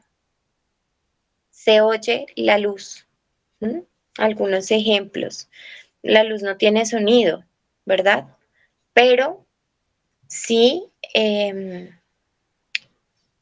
muchas dicen, es que escucho la luz. En algunos textos lo encontramos. Se oye la luz, siento la luz, toco la luz.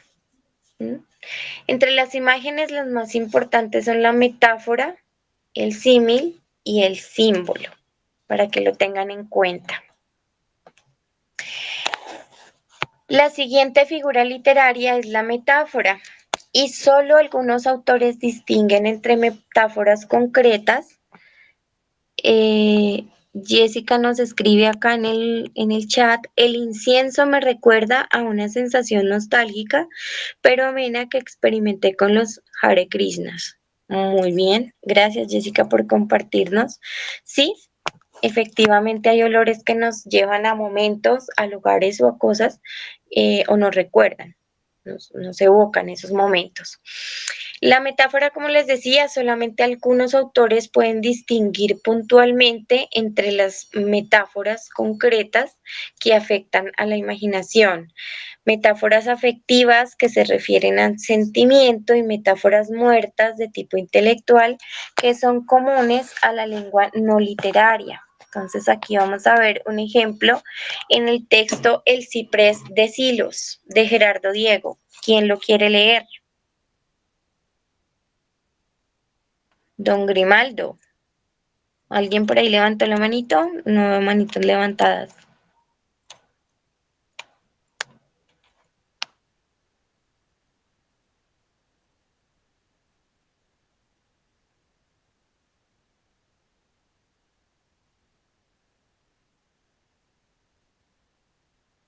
Ay, perdón, creo que tenía el micrófono apagado. Iniesto surtidor de sombra y sueño que acongojas el cielo con tu lanza, chorro que a las estrellas casi alcanza, devanado a sí mismo en loco empeño. Mástil de soledad, prodigio isleño, flecha de fe, seata de esperanza. Hoy llego a ti, riberas de Arlanza, peregrina al azar, mi alma sin dueño. Cuando te vi, señero, dulce, firme, qué ansiedades sentí de diluirme y ascender como tú, vuelto en cristales, como tú, negra torre de arduos filos, ejemplo de delirios verticales, mundo ciprés en el fervor de Silos, de Gerardo Diego. Entonces, en este texto, por ejemplo, encontramos muchas metáforas. Algunas tienen que ver con la soledad o cómo describe las sombras, los sueños. Perdón que ya llegó aquí la acompañante que pasa el control de calidad, se llama Lola. Y en esta, pues, hay diversas metáforas. El mástil de soledad, prodigio isleño, una flecha de fe. Encontramos diversas metáforas dentro de este texto. Las podemos utilizar nosotros en nuestros textos para definir. Vamos con el símil. Es una metáfora donde aparece el término de la comparación, ¿sí? Es una comparación y usa la palabra como. Siempre en la metáfora, en este símil, utiliza la palabra como. Vamos a ver aquí un ejemplo que se llama O plenitud de Juan Ramón Jiménez. Dice, oh plenitud de oro, encanto verde y lleno de pájaros, arroyo de azul, cristal y risa. Oh soledad sonora, mi corazón sereno se abre como un tesoro al soplo de tu brisa. Y esta aventura eterna de un amor sin amores, este desdén de todo, de la dicha y del duelo, y la realiza clara de este orgullo entre flores. En ti, campo, se hacen tan grandes como el cielo. Entonces, siempre vamos a utilizar la palabra como para el símil. ¿Listo? No sé si tengan alguna duda hasta acá. Levanten las manitos. Bueno, tenemos la otra figura literaria que es la alegoría. Es una metáfora por 2, por 3, por 4. La estamos utilizando mucho ahorita en redes y es así. Cuando alguien dice algo y le colocamos por 2, por 3. ¿Quiero saber qué precio tiene? Por 2, por 3, por 4. No me gusta cómo expones eso. Por 2, por 3, por 4, ¿cierto? Es más o menos como un ejemplo de la alegoría. El símbolo es un elemento lingüístico con función estética, que evoca el contenido del objeto. Entonces, la relación entre lo simbolizado y el propio símbolo nunca es convencional, sino que entre sí guardan alguna relación. Está relacionado con la semiología, con algo mencionado que puede ser un símbolo o dar posibilidad de adoptar algo. El pajarillo es como un arco iris. El arco iris simboliza la inocencia, la indefensión y la gracia del pajarito, ¿cierto? Como por ejemplo, esos son algunos ejemplos para definir lo que es un símbolo. La imagen onírica es lo que se sueña como lo lleva al papel. un escritor puede soñarse algo y tenerlo en su subconsciente, pero al momento de llevarlo al papel, ¿cómo lo lleva? ¿Cómo lo va a reflejar? ¿Cómo lo va a transmitir? Para que el lector entienda y lea o llegue a sentir la misma sensación de lo que está plasmando. Tiene que ver con el subconsciente, ¿no? No son imágenes universales, sino muy personales, es algo muy personal. Lo vimos en el texto que nos leyó, eso fue en la segunda o tercera clase más o menos, cuando nos leyeron lo de los mariachis, el tema de los mariachis y los sonetos al papá de alguien. La imagen visionaria no se da una igualdad dentro de los términos comparativos. Por ejemplo, un pajarillo es como un arco iris. Entonces, no el pájaro no es que sea como el arco iris. De pronto refleja algo, pero no es un arco iris. No se puede comparar de esa forma, ¿cierto? Las superposiciones es como ir más allá, es como evocar un futuro, viajar en el tiempo de alguna u otra forma. Y nos habla de que si yo en este momento estoy viendo a mi hijo pequeño, me lo puedo imaginar en un futuro como un adulto. Veo un fragmento de mi texto y lo puedo ver como una novela, lo puedo ver como un poema. Me imagino a mi pequeño libro como una gran obra de arte.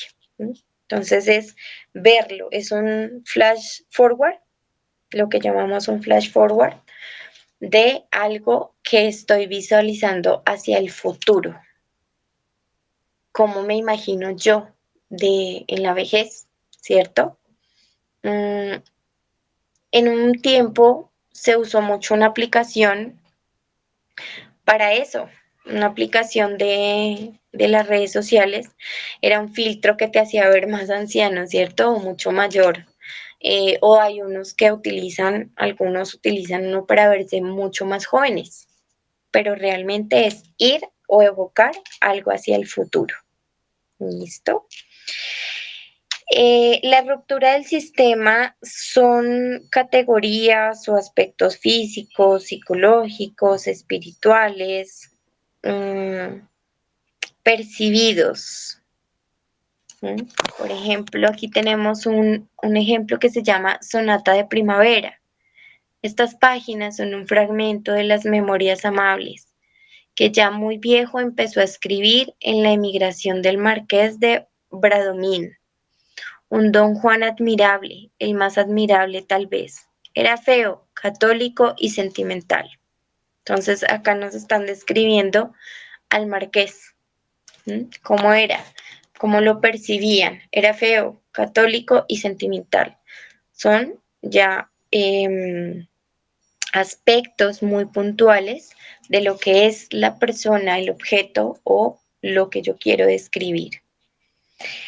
Y la éfrasis, que forma de figura literaria, ver una pintura o fotografía y cómo lo llevas a las palabras. Entonces ya es como observo la pintura y cómo la voy a describir de acuerdo a lo que yo siento, a lo que yo veo, a lo que yo percibo de esa pintura. Entonces aquí tenemos un fragmento del Siervo de Dreux.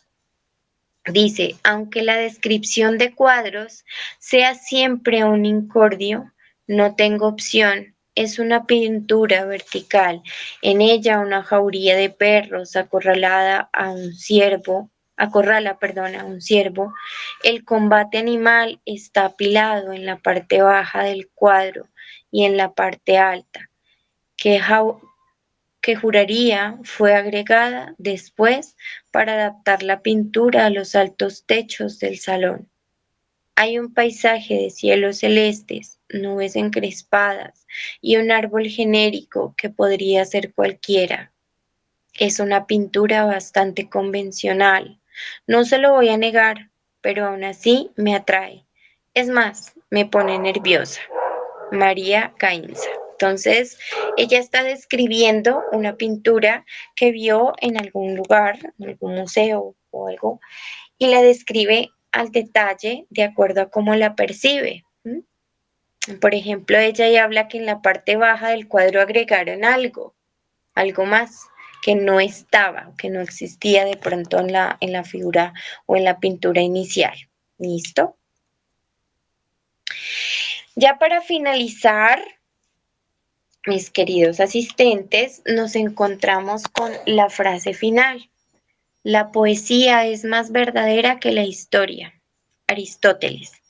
Hace referencia a las figuras literarias, el lenguaje poético permiten transmitir todas las verdades universales de una manera más profunda que la mera factualidad. Entonces, dentro de todo, dentro de la poética, la narrativa, dentro de la historia, en química, en física, en todo, encontramos figuras literarias, ¿cierto? Y es como las vamos a reflejar en el tiempo. Y el ejercicio número 15 se llama el jardín. Este va a ser su ejercicio para la próxima clase. Las instrucciones son estas. Se las vamos a compartir también en el grupo de WhatsApp, pero para que ustedes lo tengan en cuenta. ¿En qué consiste? Tenemos un detonante. Dice que escribe un relato corto que transcurra en un jardín. Puedes imaginarlo como un jardín botánico, un jardín secreto o cualquier espacio verde que despierte tu creatividad. El jardín de su casa o un jardín cercano que encontremos. Lo podemos imaginar si no tenemos uno cerca. La dificultad, no utilices adjetivos en tu relato. Ojo con esto, no hay que usar adjetivos. En lugar de escribir con adjetivos, vas a usar sustantivos y verbos. Y echa mano de las figuras literarias como metáforas, símiles, personificaciones para crear imágenes vívidas. ¿Cuál es el objetivo? El propósito de este ejercicio es estimular tu creatividad y tu capacidad de escribir sin recurrir a adjetivos. Así que pon a prueba esta habilidad con tus palabras. Y la extensión, el texto debe ser breve, de no más de 300 palabras. ¿Listo? Este es el ejercicio para esta semana. Espero que se diviertan, que dejen volar su imaginación con esta tareita que les queda pues para la próxima clase. ¿Tienen alguna pregunta?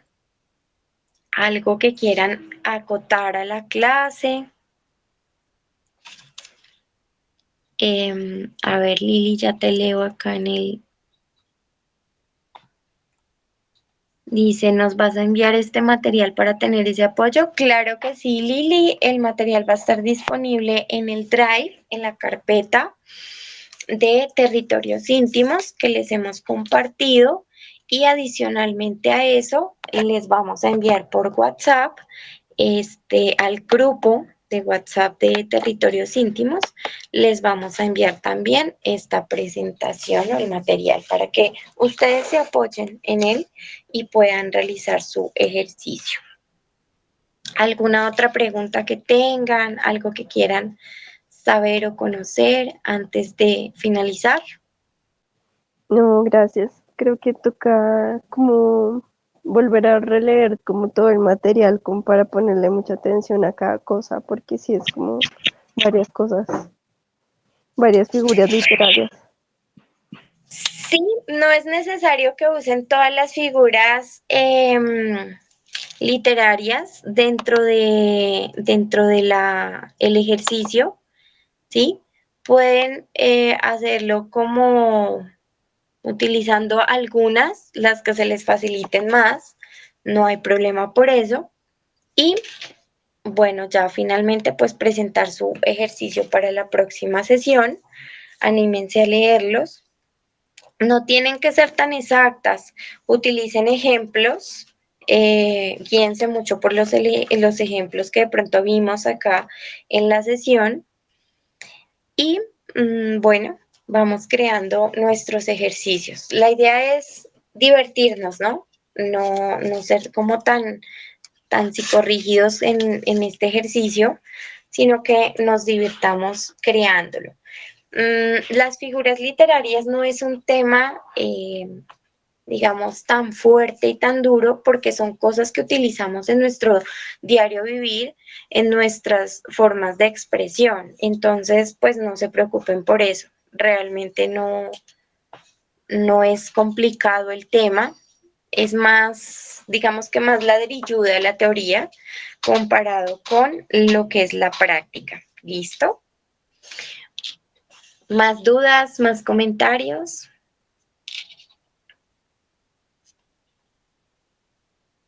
Marcos, para ti que te uniste un poco tarde a la llamada, te dejo aquí el ejercicio. Te puedes poner al día con la grabación también de la sesión del día de hoy, que se va a cargar en YouTube posteriormente. Y este es el ejercicio. Ay, ya te comparto pantalla, que creo que no te estoy compartiendo la pantalla. Para que lo tengas pues muy presente.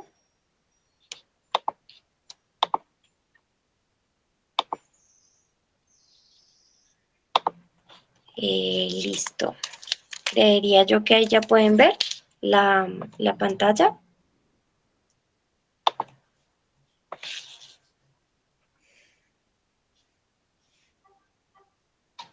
Ahí ya está cargando, listo. Entonces, recuerden que el tema de la sesión del día de hoy, sesión número 9, fueron las figuras literarias.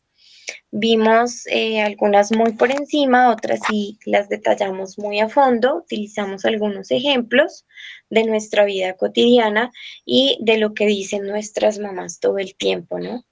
El ejercicio, recuerden, es el ejercicio número 15, el jardín.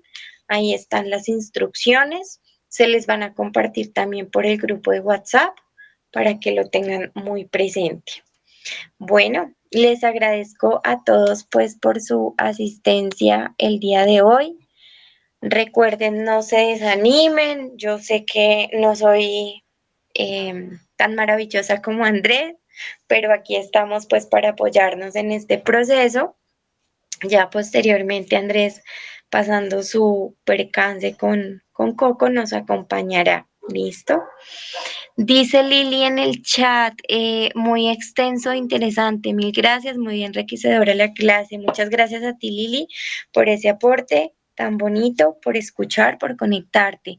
Marcos dice, muchas gracias. Es con mucho gusto, Marcos.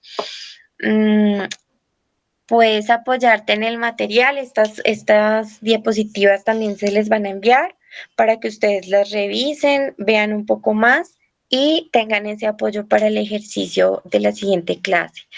Dice Lili, te ayudo con el link de YouTube para las sesiones anteriores. Ay, muchas gracias, Lili. Aquí ella nos compartió en el chat el link de las sesiones pasadas de YouTube. Ahí las van a ir encontrando ya pues editadas y organizaditas, se van subiendo a YouTube para que ustedes puedan consultar las clases, puedan verlas las veces que sean necesarias. Es un canal privado, no es para compartir porque pues pertenece a nuestras clases únicamente, pero esto les permite a ustedes ver esas sesiones pasadas, retomar los ejercicios, si de pronto estamos atrasados con algún ejercicio, buscamos inspiración, entonces en esa podemos también consultar los materiales. ¿Listo?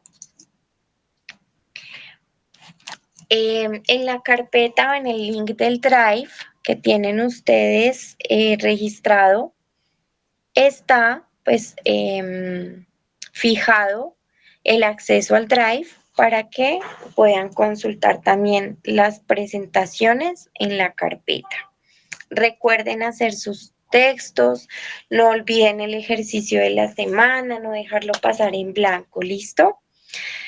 Señoritas, caballeros, muchas gracias por su participación en la clase de hoy. Recuerden seguirnos en @eresestertulia para que se enteren de las novedades, de todo lo que vamos a presentar posteriormente y pues también para que tengan acceso próximamente a la revista por nuestras redes y nuestra página oficial de Eres Estertulia. Espero que pasen un feliz fin de semana. Muchas gracias. Que estén muy bien todos. Gracias, profe, buen día. Igualmente, hasta luego.